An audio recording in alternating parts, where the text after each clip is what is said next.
I made a video. It was called King of Corporate, My Hair is Getting Longer. And I received this comment from our good friend Charlie S.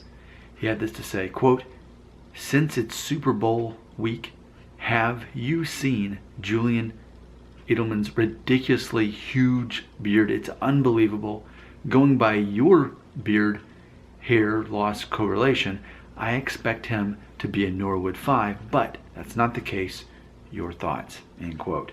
So thank you for bringing this to my attention. So I took a look at our friend Julian. Let me look at my notes here. So I looked at him, he's 32 years old, and I'm gonna go with, to me he still looks like he's in Norwood 1 territory. I mean, from what I can tell, he doesn't have an obvious V going on. I can see some temporal recession, and I see no diffuse thinning based on what I could see. So he's 32. He's 3 years away from the big 35, when that ultimately determines your fate for the rest of your life as far as your hair falling out. And he does have quite a beard, and he's not noticeably balding.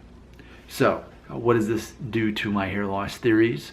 It proves that our friend Julian is the exception to the rule, which I'm very upfront about. And what I say is, when we have exceptions to the rules to my hair loss theories, that only reinforces my hair loss theories.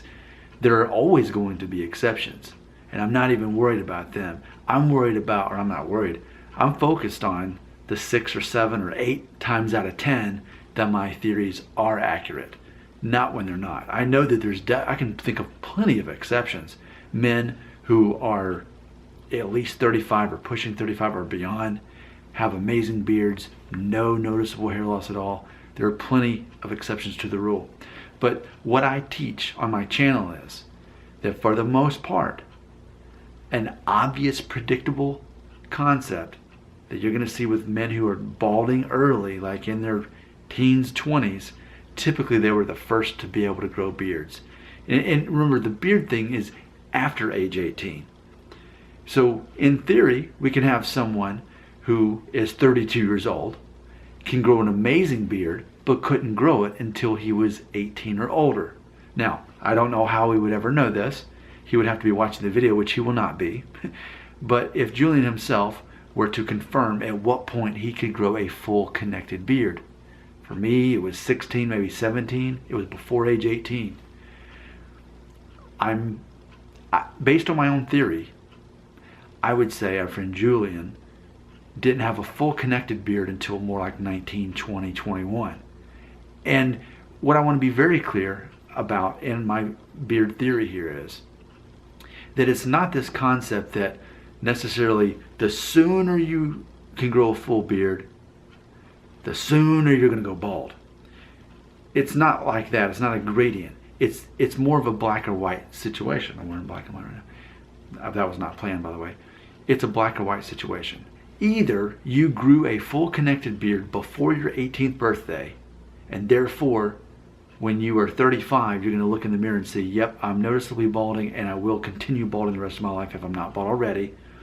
Or you could not grow a full beard by the age of 18, and therefore you are much more likely to be the guy who doesn't really even have noticeable hair loss at age 35, like your friend Julian, which therefore I believe Julian actually backs up my theory. Because the missing piece in this puzzle is we don't know at what point he could grow that beard. I don't care that he can grow an amazing beard now. That means nothing to me at age 32. What matters is what kind of beard he was growing at age 17, at age 16. That's what I care about. And I would predict that he did not have an amazing beard before the age of 18. I think it happened after 19, after 18, after 20. So actually, now that you made me think about it, our friend Julian, if anything, backs up and reinforces my theory. It's an either-or situation. Either you could grow a full connected beard before the age of 18 and you're going to be noticeably balding for most of your life, especially after age 35, or you couldn't grow that full connected beard before age 18 and it happened after, and therefore you're going to be keeping most of your hair most of your life. Your chances of having a weak beard for the rest of your life are pretty strong, but at the same time, you may end up having a full beard and a pretty good one when it's all said and done. But it's that black or white, it's that cut and dry. I'm glad I've had this opportunity to explain my beard theory further. It's all about exceptions to the rule, but it's also about looking at how all or nothing this is. And this, remember, I came up with this theory on my own. I invented this based off of Asian men, most of whom are not noticeably balding by their 35th birthday, but also most of whom can not grow a full connected beard. There are exceptions. We can easily Google 30-year-old Japanese guys that have an amazing beard and aren't bald. But for the most part, we're looking at generalizations, because I have thousands of people watching my hair loss videos who are obsessed with trying to find out ways to predict or figure out if they're going to go bald.